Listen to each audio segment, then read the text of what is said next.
हज़रत अली रज़ी अल्लाह ताला अन्हु ने इरशाद फरमाया, 4 बातें कभी भी अपनी बीवी के सामने मत करना। नंबर 1, कभी भी अपनी बीवी के सामने किसी परेशानी के बायस नहीं रोना, वरना तुम अपनी बीवी की नजरों में कमजोर तरीन इंसान कहलाओगे। नंबर 2, कभी भी अपनी बीवी को अपनी कमाई के बारे में मत बताना।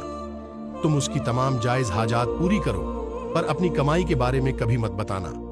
नंबर 3, कभी भी अपनी बीवी के सामने अपने माँ बाप और अपने बहन भाइयों की बुराई मत करना, वरना तुम्हारी बीवी की नजरों में तुम्हारे माँ बाप और बहन भाइयों की इज्जत खत्म हो जाएगी। नंबर 4, कभी भी अपनी बीवी के सामने उसके माँ बाप और बहन भाइयों को बुरा मत कहना, वरना वह तुम्हारी दुश्मन बन जाएगी। मजीद इस्लामी मालूमात के लिए हमें फॉलो जरूर करें।